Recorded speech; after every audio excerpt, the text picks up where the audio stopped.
விசிகா தலைவர் திருமாவளவனுக்கு பெரிய வணக்கம். என்னென்ன உங்களை பார்க்க வந்தேன் 2022ஆம் ஆண்டு, உங்களுக்கு ஞாபகம் இருக்குமான்னு தெரியல. என் புத்தகம்லாம் உங்களுக்கு கொடுத்தேன், நம்ம தனியாக இன்னொரு முறை சந்திப்போம்லாம் சொல்லியிருந்தீங்க. திமுகவில் என்னோட நண்பர் தான் கூட்டிகிட்டு போய் உங்கள்கிட்ட அறிமுகப்படுத்தி வச்சார். உங்கள் நண்பர் கமலஹாசன் ரொம்ப ஆர்வம் நண்பர் திருமாவளவனுக்கு. உங்களுக்கு வெள்ளி செயின்லாம் போட்டார், பெரிய வெள்ளி செயின்லாம் போட்டு அழகு பார்த்தாரு.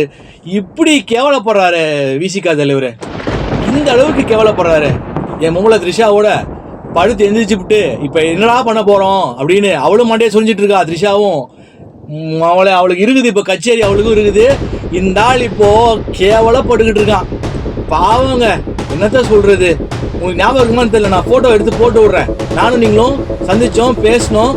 ஆனால் ஒன்று, உங்கள் திமுக கூட்டணி கட்சிகளுக்கு இந்த கமலஹாசனால கேவலம், மகா கேவலம் காத்து கொண்டு இருக்கிறதுன்னு சொல்லுவேன். அவரை நேரம் சந்திச்சிங்கன்னா அட்வைஸ் பண்ணுங்க. ஏன்பா இது உனக்கு ஏன் இந்த பொம்பளை பொறுக்கித்தனம், பாரு நீ எவ்வளோ கேவலப்படுற பாரு அப்படின்னு. தெரில எங்கெல்லாம் கோத்து விட்டுருக்காருன்னு என் பொங்கலட்ட கடை தான் தெரியும். அந்த ஆளுக்கும் செருப்படி காத்துட்டு இருக்கு, த்ரிஷா அம்மா ஆளுக்கும் செருப்படி காத்துட்டு இருக்குது. என்னதான் இவர் இசையில ஜாம்பவானா இருந்தாலும் ஈத்தர மனுஷன்னு சொல்லுவேன்.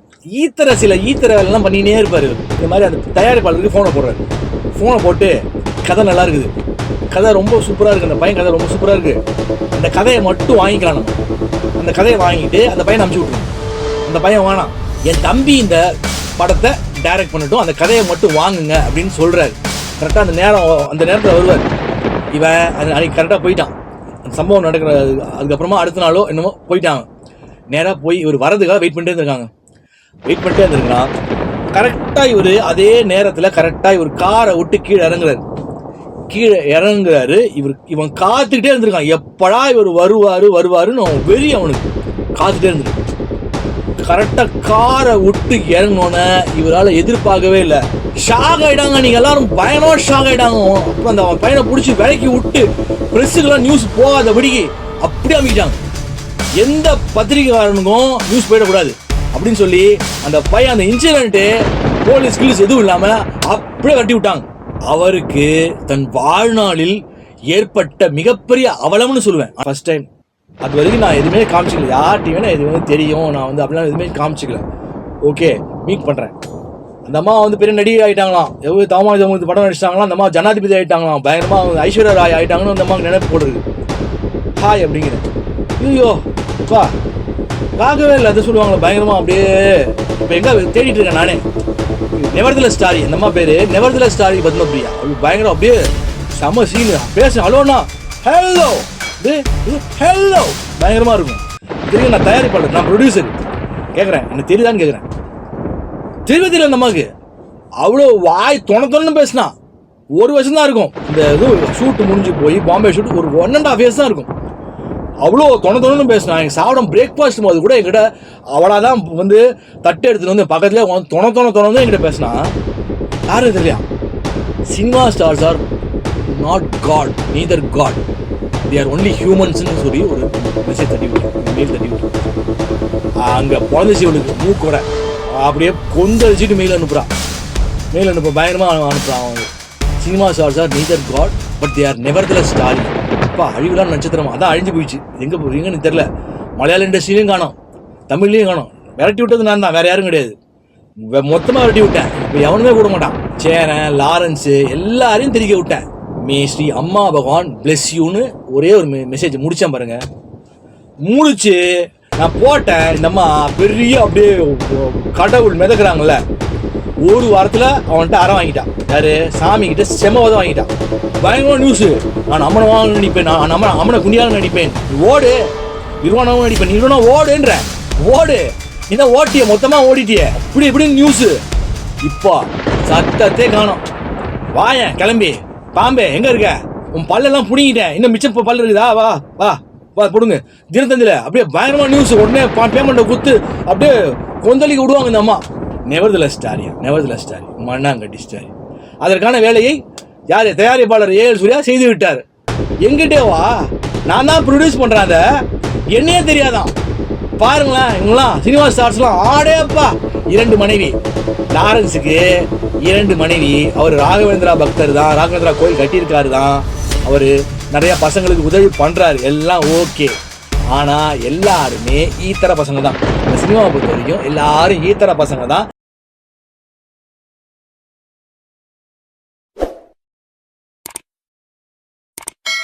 எல்லோருக்கும் வணக்கம்.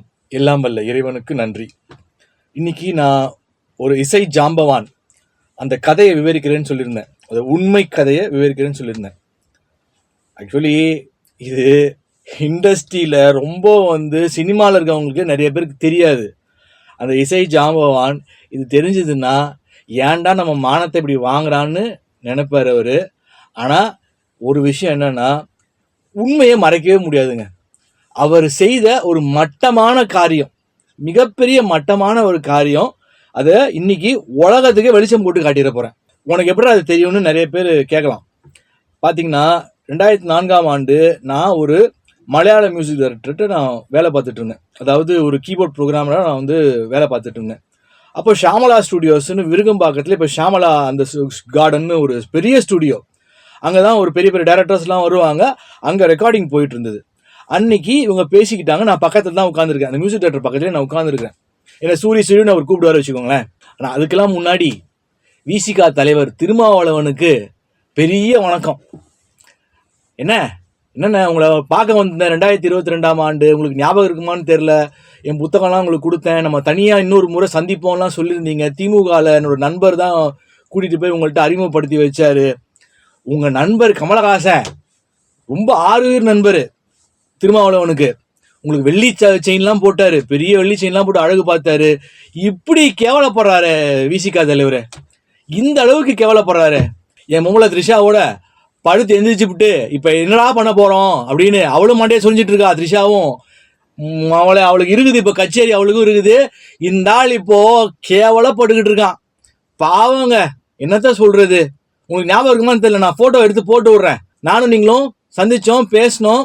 ஆனால் ஒன்று, உங்கள் திமுக கூட்டணி கட்சிகளுக்கு இந்த கமலஹாசனால கேவலம், மகா கேவலம் காத்து கொண்டு இருக்கிறதுன்னு சொல்லுவேன். அதுவும் இந்த வயசான காலத்துல அவர் கிடைக்க போற ஒரு கேவலமான பேர் இருக்கு. அதுவும் ராஜ்யசபா எம்பியில வேற இப்ப போய் பயங்கரமா ஸ்பீச் கொடுத்துட்டேன்னு போட்டு கலாய்ச்சி தள்ளுறாங்க. எல்லாரும் பயங்கரமா கலாய்க்கிறாங்க.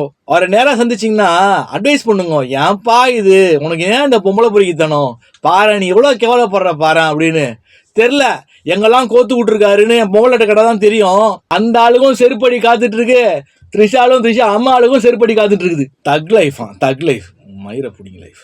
இந்த சம்பவம் நடந்தது பார்த்தீங்கன்னா சுமார் 90லேருந்து 90 to 95க்குள்ள நடந்திருக்கும்னு நினைக்கிறேன். அது பேசிக்கிட்ட விஷயம். அதுக்கப்புறமா மியூசிக் டைரக்டர் என்கிட்ட சொன்னார். என்ன சொன்னார்னா, சூரி இது நம்ம இண்டஸ்ட்ரிக்குள்ள தான் தெரியும் சூரி, யாருக்குமே தெரியாது. பேசிட்டு இருந்தவர் ஒரு பெரிய டைரக்டர், நான் பேரை சொல்ல விரும்பல. ஸோ அவர் விவரித்த கதையை உங்களுக்கு ஆடியன்ஸுக்கு நான் இப்போ நான் சொல்கிறேன். அதாவது இசை ஜாம்பவான், எல்லாருக்குமே தெரிஞ்ச இசை ஜாம்பவான். நான் பேர் நீங்கள் கண்டுபிடிச்சிருவீங்க, பரவாயில்ல, தெரிஞ்சாலும் பரவாயில்ல, ஓகே, நான் பயப்பட மாட்டேன் வச்சுக்கோங்களேன். ஸோ அவர்கிட்ட ஒரு அசிஸ்டன்ட் டைரக்டர் ப்ரொடியூசர்கிட்ட கதை சொல்லிட்டார். ப்ரொடியூசர்கிட்ட பாவம், ஒரு அசிஸ்டன்ட் டைரக்டர்னா எவ்வளோ வறுமையான ஒரு வாழ்க்கை, எவ்வளோ போராட்டமான ஒரு வாழ்க்கை. அப்போது ஒரு ப்ரொடியூசரை கதை சொல்லி ஓகே பண்ணிட்டார். அவர் என்ன சொல்கிறாரு, இந்த இசை ஜாம்பவான்கிட்ட நீ போய் கதை சொல்லி கால் ஷீட்டை வாங்கின்னு வந்துரு. நான் சொன்னேன், என் பேரை சொல்லி போய் பார், அவரை பார்த்து கால் ஷீட் எப்போன்னு நீ வாங்கின்னு ஓகே பண்ணிவிட்டு படத்தை ஆரம்பிச்சிடலான்னு சொல்லிட்டார். ஓகே, இவர் போயிட்டு என்ன பண்ணுறாரு, இசை ஜாம்பவானை சந்திக்கிறார். சந்தித்த உடனே அன்றைய காலகட்டத்தில் அவருடைய கால் ஷீட் கிடைக்கிறதே கஷ்டம், பயங்கரமாக ரொம்ப பிஸியாக இருப்பார். அப்போ இன்னார் அமிச்சாருன்னு சொல்லி அந்த அசிஸ்டன்ட் டைரக்டர் போய் அவரை மீட் பண்ணி அந்த இசை ஜாம்பவான்கிட்ட மீட் பண்ணுறாரு. மீட் பண்ணோடனே இந்த மாதிரி அது கதையை சொல்லுங்கிறார். இசை ஜாம்பவான் கதையை சொல்லப்பா, எனக்கு நான் கதையை ஒரு கேட்கணும் அப்படின்னும் போது ரஃபாக ஒரு கதையை சொல்லிடுறாரு. இவர் ரொம்ப ரொம்ப ரொம்ப நேரம் சொல்லலை, ஓரளவுக்கு கதையை அவுட்லைனை சொல்லிடுறாரு. சொன்னோடனே கதை இசை ஜாம்பவானுக்கு ரொம்ப பிடிச்சி போச்சு.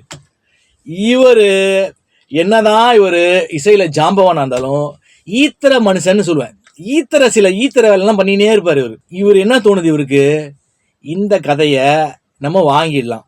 வாங்கிட்டு அவருடைய தம்பி, அவரும் இசையமைப்பாளர், அவரும் டைரக்டர், படங்கள் டைரக்ட் பண்ணியிருக்கார். ஓகே, உங்களுக்கு தெரிஞ்சிடும். ஓகே, என்ன பண்ணுறாரு, இந்த மாதிரி அந்த தயாரிப்பாளருக்கு ஃபோனை போடுறாரு. ஃபோனை போட்டு கதை நல்லா இருக்குது, கதை ரொம்ப சூப்பராக இருக்குது, அந்த பையன் கதை ரொம்ப சூப்பராக இருக்குது, அந்த கதையை மட்டும் வாங்கிக்கலாம் நம்ம. அந்த கதையை வாங்கிட்டு அந்த பையனை அனுப்பிச்சி விட்ருங்க. அந்த பையன் வேணாம், என் தம்பி இந்த படத்தை டைரக்ட் பண்ணட்டும், அந்த கதையை மட்டும் வாங்குங்க அப்படின்னு சொல்கிறாரு. அவரால் தயாரிப்பாளராக அன்னைக்கு மறுக்க முடியல. ஏன்னா இவர் மிகப்பெரிய இசையில் கொடிகட்டி பறந்துட்டு இருக்காரா, மறுக்க முடியல. உடனே என்ன பண்ணுறாரு, அந்த பையனை கூப்பிட்டு கதையை கொடுப்பான்னு கேட்குறாரு. அந்த பையன் கதையை நான் தரமாட்டேங்கிறான். நான் கதையை இந்த மாதிரி தரமாட்டேன். அவனுக்கு இந்த தகவல் போயிடுச்சு, இந்த மாதிரி உன் கதை பிடிச்சி போச்சு. அவர் கதையை கேட்குறாரு. அவர் தம்பியை வச்சு டைரக்ட் பண்ணிக்கலான்னு சொல்கிறாரு. உனக்கு ஒரு சின்ன அமௌண்ட்டு கொடுத்துட்றேன், நீ இந்த கதையை என்கிட்ட கொடு அப்படின்னு சொல்கிறாரு. அவனுக்கு வாழ்க்கை, அது மிகப்பெரிய வாழ்க்கை. அவன் தரவே மாட்டேன்றான். தரமாட்டேன்னு சொன்னோன்னே என்ன பண்ணுறாரு, ஒரு தயாரிப்பாளர், இந்த படம் நம்ம பண்ணுறது இல்லை, நீ போ கிளம்புன்னு சொல்லி அமுச்சு விட்டுறாரு. இவன் என்ன பண்ணுறான், வெறியில தினமும் ஒரு குறிப்பிட்ட ஸ்டுடியோக்கு தான் வருவார். அவர் இந்த நேரத்தில் தான் ஷார்ப்பாக வருவார். அந்த சமயத்தில் அதிலலாம் ரொம்ப இசையில் அதிலலாம் எந்த குறையும் சொல்ல முடியாது. கரெக்டாக அந்த நேரத்தில் வருவார். இவன் அன்னைக்கு கரெக்டாக போயிட்டான். அந்த சம்பவம் நடக்கிற அதுக்கப்புறமா அடுத்த நாளோ என்னமோ போயிட்டாங்க. நேராக போய் இவர் வரதுக்காக வெயிட் பண்ணிட்டே இருந்திருக்கிறான். கரெக்டாக இவர் அதே நேரத்தில் கரெக்டாக இவர் காரை விட்டு கீழே இறங்குறாரு. இவன் காத்துக்கிட்டே இருந்திருக்கான், எப்படா இவர் வருவாருன்னு வெறி அவனுக்கு காத்துட்டே இருந்திருக்கான். கரெக்டாக காரை விட்டு இறங்கினோன்னே இவரால் எதிர்பார்க்கவே இல்லை, யாருமே எதிர்பார்க்கல, ஸ்டுடியோவில் எவனுமே எதிர்பார்க்கல. என்ன பண்ணுறான் அந்த பையன், மறைச்சு வச்சிருந்த செருப்பு எடுத்து இந்த இசை ஜாம்பவான எதிர்பார்க்கவே இல்லை, அவரு படார் செம்மையை அடிச்சு போடுறான். செம்ம அடி செருப்புல அடிச்சுட்டான். ஷாக் ஆகிட்டாங்க, நீங்கள் எல்லாரும் பயங்கரமாக ஷாக் ஆகிட்டாங்க. அப்புறம் அந்த பையனை பிடிச்சி விலைக்கு விட்டு ப்ரெஸ்ஸுக்கெல்லாம் நியூஸ் போகாதபடிக்கு அப்படி அமைக்கிட்டாங்க.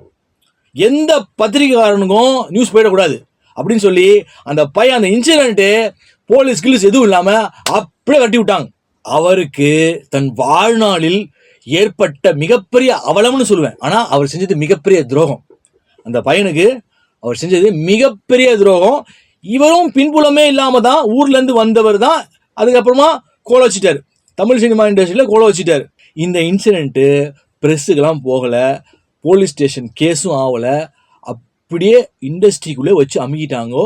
இதை எனக்கு நெருக்கமாக ஒருத்தர், அவர்கிட்ட பணி புரிஞ்ச நெருக்கமாக ஒருத்தர்கிட்ட அந்த சம்பவம் உண்மையான்னு நான் கேட்டேன். இப்படி நான் கேள்விப்பட்டேன், ஸ்டுடியோவில் இருக்கும்போது எனக்கு சொன்னாங்க, பேசிக்கிட்டாங்க.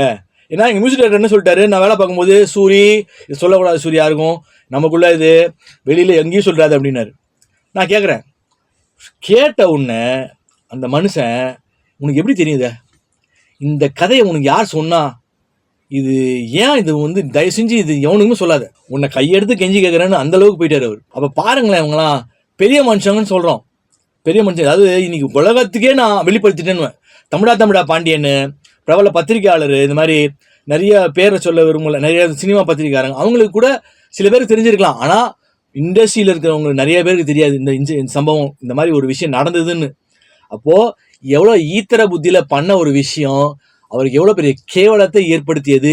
அன்னைக்கு கூட மூடி மறைச்சிட்டார், அது அன்னைக்கு மூடி மறைக்கப்பட்டது. ஆனால் பல ஆண்டுகளுக்கு பிறகு இன்னைக்கு அது வெளியே வந்திருக்கு பாருங்க, எவ்வளோ அசிங்கம் அவருக்கு. உங்களுக்கு பேரை கண்டுபிடிச்சிருப்பீங்க, நீங்கள் இன்னார்தான் பேரை கண்டுபிடிச்சிருப்பீங்க. அப்போ வினை விதைத்தவன் வினையை அறுப்பான், அதுதான் இயற்கையோட நியதி போல் இருக்கு. இப்போ இளையராஜா பாடல்கள் நிறைய இப்போ எனக்கு தான் சொந்தம் அப்படின்னு சொல்றாரு. பாடல்கள் தயாரிப்பாளருக்கு சொந்தம் கிடையாது, எல்லா பாட்டும் எனக்கு தான். அப்படி இல்லைன்னா ஒரு காப்பிரைட்ஸ் இஷ்யூ கொடுத்துட்றாங்க. இந்த மாதிரி இளையராஜா பற்றி பேசினாவோ பேர் பயன்படுத்தினாவோ ஒரு காப்பிரைட்ஸ் இஷ்யூவை கொடுத்துட்றாங்க. அப்போது இதெல்லாம் நியாயமா சரியா அப்படின்ற இப்போ ஒரு வாதத்துக்கு வந்தோன்னா, நான் எப்பயுமே கொஞ்சம் நியாய தர்மத்தோடு நடந்துக்கக்கூடியவங்க. நான் பரிபூர்ண தூய ஆத்மா அப்படின்னு நானே பறைசாற்றிக்க கூடாது. ஆனால் போல்டாக அடிச்சிருவேன், எதுவாக இருந்தாலும் வெட்டு 1 துண்டு 2, இதுதான். மேடையில் பாடக்கூடாது. இப்போ கலை நிகழ்ச்சி வெளிநாட்டுலாம் நடக்குது, ஃபாரின் கண்ட்ரீஸில் நிறையா நடக்குது.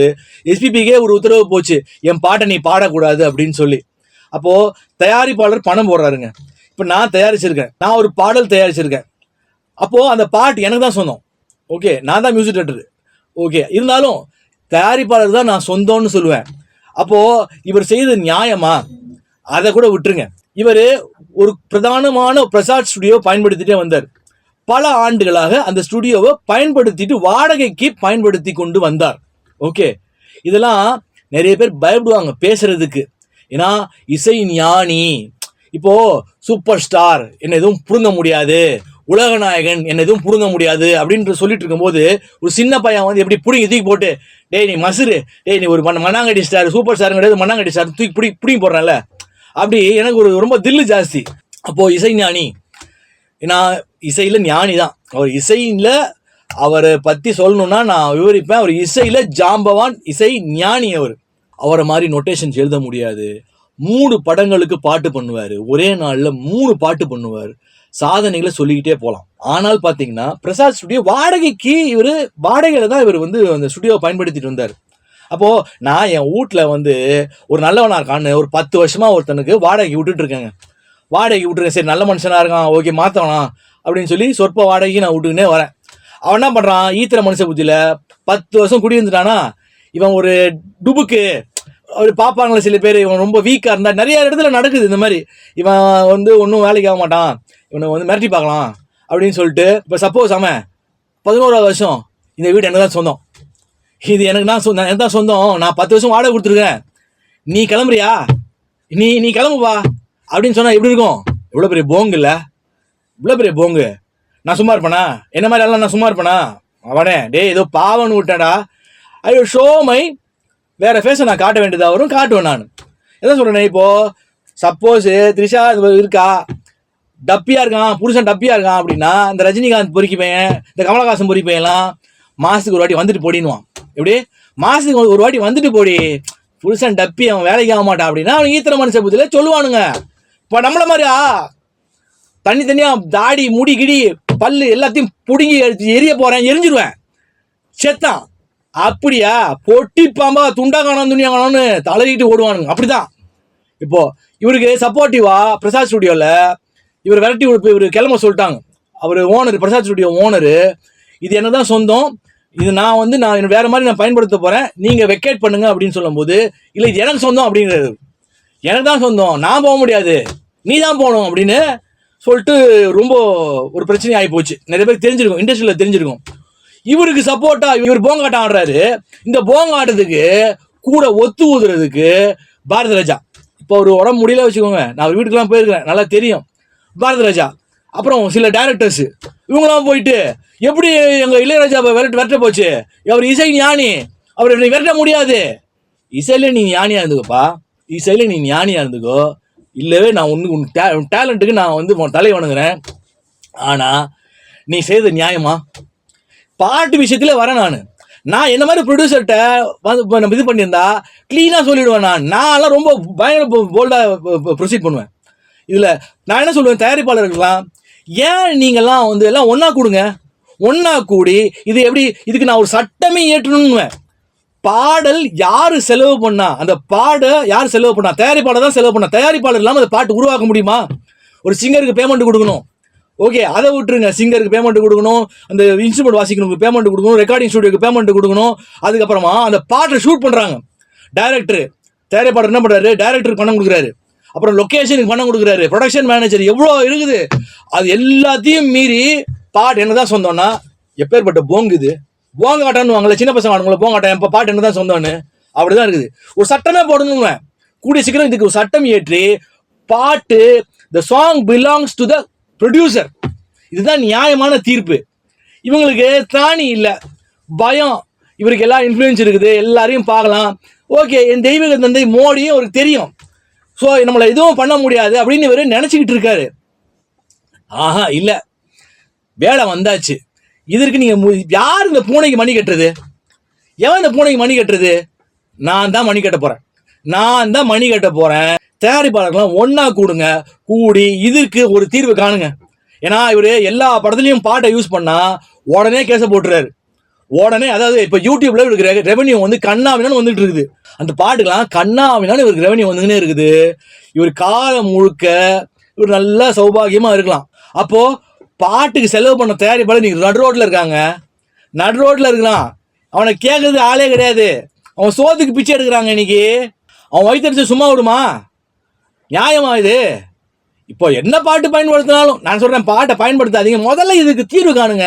ஃபஸ்ட்டு ப்ரொடியூசர் தாங்க சொந்தம். நான் ஒரு படத்தை தயாரிக்கிறேன், நான் ஒரு பாட்டுக்கு நான் மியூசிக் டைரக்டர் பணம் கொடுக்குறேன்னா என்கிட்ட நான் க்ளீனாக அக்ரிமெண்ட் போட்டு வாங்கிடுவேன். இந்த பாட்டு எனக்கு சொந்தம், நீ அதில் உரிமை கொண்டாடவே கூடாது. உனக்கு பேமெண்ட்டை கொடுத்துட்டா, மியூசிக் டைரக்டருக்கான பேமெண்ட்டு சம்பளம் கொடுத்துட்டா, அதோட உனக்கு எனக்கு சங்காத்தம் முடிஞ்சு போச்சு. அதுக்கு பிறகு அந்த product belongs to the producer. So அதனால என்ன பண்ணார், பிரசாத் ஸ்டுடியோ ஒரு கேஸை போட்டார், க்ளீனாக தூக்கி போட்டார் வெளியே. எல்லாத்தையும் தூக்கி போட்டு நீ கிளம்பி போப்பா அப்படின்ட்டாரு. இதுக்கு கூட ஒத்து ஊத போறானுங்க. இதுக்கு ஒத்து ஊத இது மாதிரி போங்காட்டத்துக்கு ஒத்து ஊத போறானுங்க. இவங்கெல்லாம் நல்லவனுன்னு நினைக்கிறீங்களா? 2007 மிருகம்னு ஒரு படம், பத்மபிரியா டைரக்டர், சாமி தான் அது டைரக்டர். கன்னத்தில் அறை வாங்கியிருப்பா. அது பல பேருக்கு தெரியாது. எதனால கன்னத்தில் அறை வாங்கினா, இவர் நடிக்க தெரிலன்னு இவர் அடித்தேன், இவர் கூப்பிட்டு அடித்ததா இஷ்யூ. ஓகே, நான் அவளை பற்றி நான் பேசி ஆகணும். இப்போது ஏன் பேசணும், பத்மபிரியா பற்றி ஏன் பேசணும்னா, எனக்கு பாரதியார் பாட்டில் நடிச்சிருக்கா, நான் ஒரு ப்ரொடியூசராக இருந்திருக்கேன் அந்த பாட்டுக்கு. மற்றபடி பாம்பேயில் நாங்கள் 2004 ஒன்றா நடித்தோம். சர்ஃபெக்சல் ஆடு ஒரே கம்பெனி, அதில் நாங்கள் ஒன்றா மீட் பண்ணி, அவள் பெங்களூர்லேருந்து வந்திருந்தா, நான் சென்னையிலேருந்து வந்திருந்தேன். அப்போது நாங்கள் நல்ல அறிமுகம், நல்லா பேசினோம். அதுதான் என்னோட முதல் பாம்பே ஷூட்டு. சர்வமாக கவனிச்சாங்க. ஹோட்டல்லாம் பயங்கர சர்வமாக பெரிய ஹோட்டல் போட்டு கொடுத்தாங்க, சர்வமாக கவனிச்சாங்க. ஷூட்டு பக்காவாக முடிஞ்ச பிறகு தொணன்னு வாய் பேசிகிட்டே இருப்பாள். நான் ரூம் போன பிறகு நானும் இன்னொருத்தர் சென்னையிலேருந்து வந்திருந்தார். அவர் கிட்டத்தட்ட அப்போ பார்த்தா 36 வயசு. நான் சொல்லுறது 2004 நடந்தது. அப்போது ரூமுக்கு கால் பண்ணி இந்த மாதிரி நான் கிளம்புறேன், நைட் ஃப்ளைட்டு நான் கிளம்புறேன் அப்படின்னு எனக்கு ரூமுக்கு கால் பண்ணி அவர் சொன்னான். இதை இந்த பாம்பேலேருந்து ஒரு பையன் வந்திருந்தான். அவன்கிட்ட நான் சொல்லியிருந்தேன், பிரியான்னு கூப்பிடுவோம். இந்த மாதிரி பிரியா கால் பண்ணியிருந்தா இந்த மாதிரி அப்படின்னு சொன்னோன்னு அவன் பயங்கரமாக ஷாக் ஆகிட்டான், பயங்கரமாக அவனுக்கு கொந்தளிச்சிட்டான். அவனும் ஒரு பர்ஃபார்மன்ஸ் பண்ணுறதுக்காக, ஆக்ட் பண்ணுறதுக்காக வந்திருந்தான். அந்த ஹோட்டல் பக்கத்து ரூம். எனக்கெலாம் ஃபோன் பண்ணவே இல்லை, தெரிலப்பா, எனக்கு ஃபோன் பண்ணி இந்த மாதிரி நான் கிளம்புறேன் நைட் ஃப்ளைட் அப்படின்னு சொன்னான்னு நான் சொன்னேன் அவங்ககிட்ட. ஓகே, முடிஞ்சு போச்சு கதை. ஆனால் நைட் ஃப்ளைட்டை மிஸ் பண்ணிட்டா போல் இருக்குது. அடுத்த நாள் காலைல தான் எங்களோட தான் வந்தா. காலையில் எங்கிட்ட நிறையா பேசினா. நாங்கள் ஒன்றா தான் காரில் பாம்பே ஏர்போர்ட்டுக்கு நாங்கள் ஒன்றா தான் போய் இறங்கணும். இத்தனைக்கு எனக்கு தனியாக கன்வீனியன்ஸ் கொடுத்துருந்தாங்க. அதில் நாங்கள் எல்லாருமே ஒரே டாக்ஸியில் தான் நாங்கள் போனோம். நாங்கள் ஏர்போர்ட்டுக்கு நாங்கள் போய் இறங்கினோம். இது முடிஞ்சு போச்சுங்க. அதற்கு பிறகு தவமாய் தவமிருந்துன்னு ஒரு படம் நடித்தா. அது ரொம்ப என்ன சொல்கிறது, அவளுக்கு ஒரு பெரிய பேர் கொடுத்துச்சு. அவள் ஆக்சுவலி பார்த்தா தமிழ் தான், பக்கா தமிழ், திருநெல்வேலி. அவங்க அப்பா திருநெல்வேலி, பக்கா பிராமின் ஃபேமிலி. நிறைய பேர் மலையாளின்னு வாங்க, பக்கா பிராமின் ஃபேமிலி. போத் பேரண்ட்ஸ், அம்மா அப்பா 2 பேருமே பக்கா பிராமின், பக்கா தமிழ். தவமாய் தவம் வந்து படமும் நான் வெளியே வந்த நான் பார்த்தேன். அப்போது பிரியா தான் போல் இருக்கு இந்த படத்தில் நடிச்சிருக்கா அப்படின்னு சொல்லி நான் ஓகே பார்த்தேன். நல்லா இருந்தது பர்ஃபார்மன்ஸ், படமும் நல்லா இருந்தது. இது முடிஞ்சு போச்சுங்க. நான் பூஞ்சோலைன்னு ஒரு பாட்டு இப்போது எஸ்பிபி பாடியிருப்பார். ஒரு ஆல்பம் ஒன்று ரிலீஸ் பண்ணேன். அந்த ஆல்பத்தில் ஒரு பாட்டை ஷூட் பண்ணலாம் அப்படின்னு சொல்லி நாங்கள் பிளான் பண்ணும்போது எப்படியோ ஒரு கான்டாக்டில் தவமாய் தவமிருந்து கேமராமேன் ஒரு கான்டாக்ட் கிடச்சி போய் என்ன அந்த டைரக்டர் கூட்டிகிட்டு போனார். இவர் வச்சு பண்ணலாம் அப்படின்னு சொல்லி கூட்டிகிட்டு போனார்.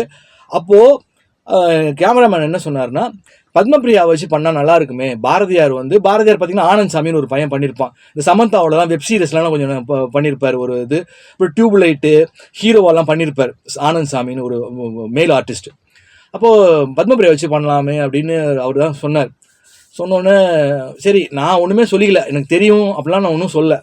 ஓகே பண்ணலாம் அப்படின்னு சொல்லி 2006 ஆக்சுவலி பார்த்தா அப்போது ஒரு 10,000 ரூபா தான் நான் பட்ஜெட் போட்டு வச்சுருந்தேன். 2006 சும்மா ஷார்ட் ஃபிலிம் மாதிரி எடுப்போம்னு நான் ஒரு பட்ஜெட் போட்டு வச்சுருந்தேன். ஓகே, ஆனால் கிட்டத்தட்ட பார்த்தா 1 லட்ச ரூபா நான் செலவு பண்ணேன் அந்த பாட்டுக்கு. அப்போது நான் தான் ஃப்ளைட் டிக்கெட்டு போட்டேன், ரூம்ஸ் போட்டேன், என் வீட்டிலே கூட தங்கிக்கிறேன்னு டைரக்டர் சொன்னதா நான் கேள்விப்பட்டேன். சொன்னான் அவன், இந்த பையன், அவனும் எங்கள் தம்பியோட ஃப்ரெண்டு அவன். அப்போது எங்கள் அப்பா ரொம்ப கேவலமாக சொன்னார், கண்ட நடிகையெல்லாம் தங்குறதுக்கு என் வீடு கிடையாது அப்படின்னு சொல்லிட்டு. அவருடைய நண்பர் ராஜ் பேலஸ் ஹோட்டல் ஓனர் எங்கள் அப்பாவுக்கு நண்பர்.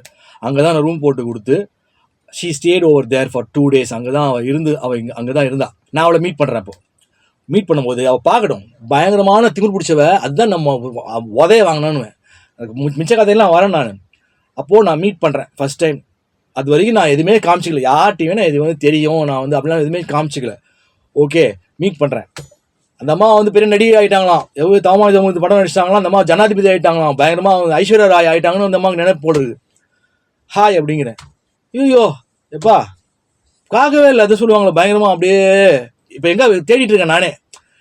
நெவர்தலெஸ் ஸ்டாரி, அந்த அம்மா பேர் நெவர்தலெஸ் ஸ்டாரி பத்மபிரியா. அப்படி பயங்கரம் அப்படியே செம சீனு. பேசுகிறேன் ஹலோண்ணா, ஹலோ அப்படியே ஹலோ பயங்கரமாக இருக்கும்.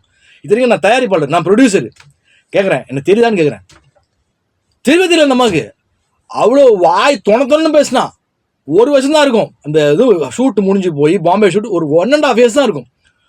அவ்வளோ தொணன்னு பேசினா. எங்கள் சாப்பிடும் பிரேக்ஃபாஸ்ட் போது கூட என்கிட்ட அவளாதான் வந்து தட்டு எடுத்துட்டு வந்து பக்கத்துலேயே தொணந்து என்கிட்ட பேசினா. யாரும் தெரியலையா?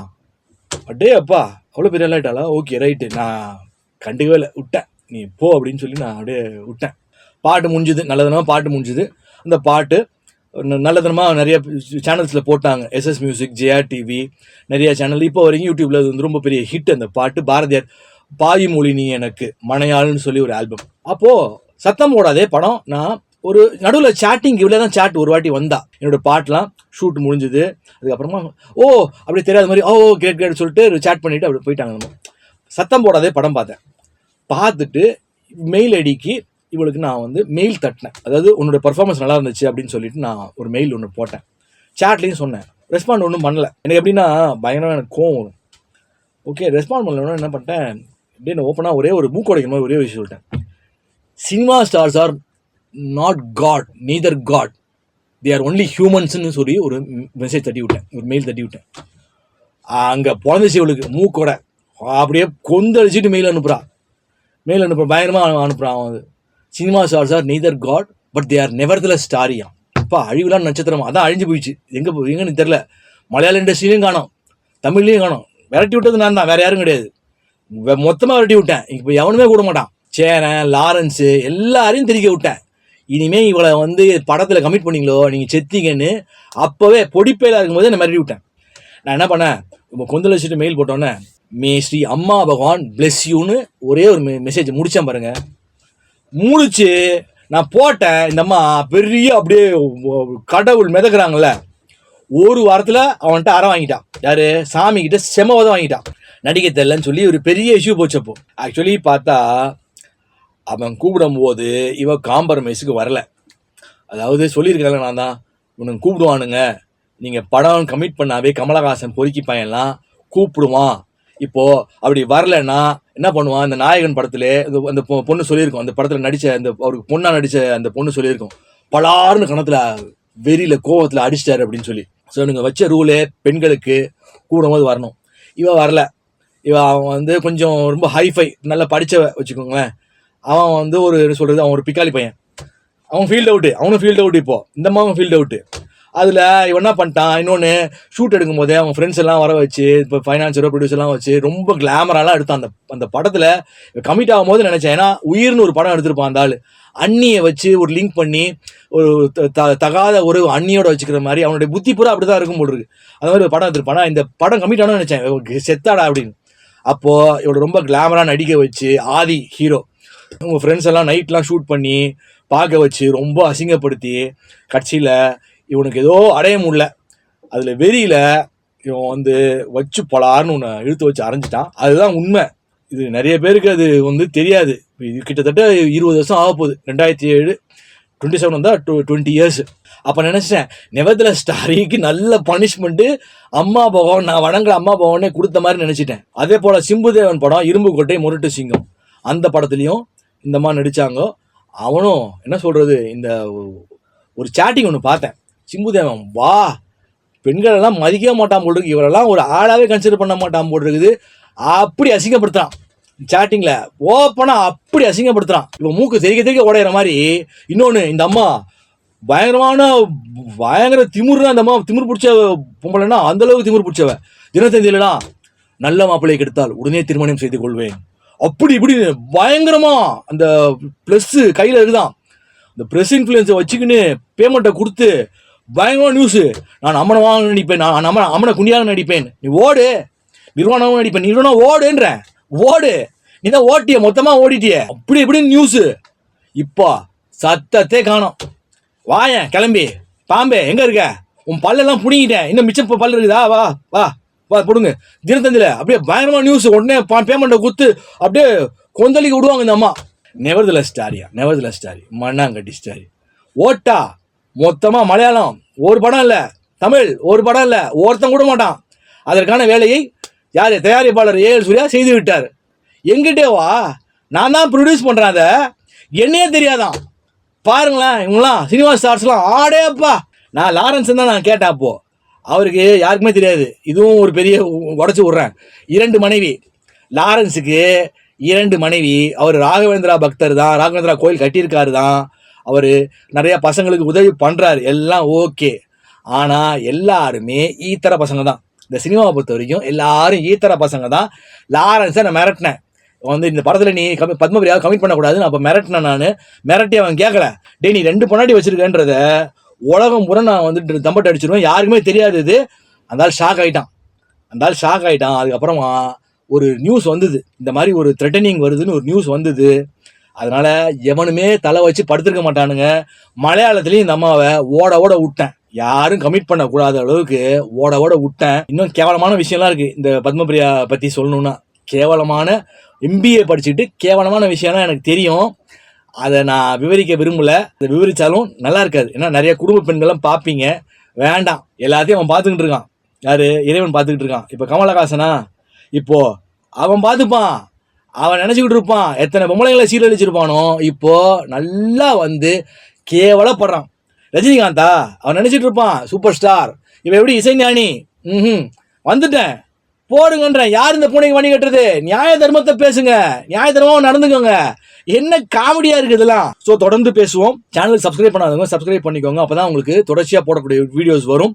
இந்த வீடியோ பிடிச்சிருந்தா லைக் பண்ணுங்கள், ஷேர் பண்ணுங்கள், கமெண்ட் பண்ணுங்கள், ஹைப் பண்ணுங்கள். அடுத்த வீடியோ சந்திப்போம். நன்றி, வணக்கம். இப்போது ஜாதகம் பார்க்குறவங்க நான் என்ன சொல்லுவேன்னா, கருங்காலி மாலை அண்ட் கருங்காலி பிரேஸ்லெட் இதெல்லாம் நீங்கள் ஒரு பாசிட்டிவ் மைண்ட் வேணும், ஒரு லைஃப்பில் நிறைய பண வரவு வரணும். நான் எதை தொட்டு கொடுக்குறேனோ சுபிக்ஷம், தொலங்காதவனும் தொலங்கிடுவானுங்க, நான் தொட்டாவே தொலங்கிடுவானுங்க. ஸோ நான் பிரார்த்தனை பண்ணி அந்த இதை கொடுத்துட்டு இருக்கேன், அந்த மாலையும் பிரேஸ்லெட்டும். அது கொஞ்சம் காஸ்ட்லி தான், அது வெளியில கம்பேர் பண்ணும்போது அது காஸ்ட்லி. பட் ஆனால் பவித்திரமான ஒரு இடத்துல வாங்கி அதை பூஜை பண்ணி நான் பிரார்த்தனை பண்ணி தான் கொடுக்கறது. விருப்பமாக இருக்கவங்க இந்த வாட்ஸ்அப்புக்கு நீங்கள் தொடர்பு கொண்டு அந்த மாலை பிரேஸ்லெட்டை வாங்கிக்கலாம்.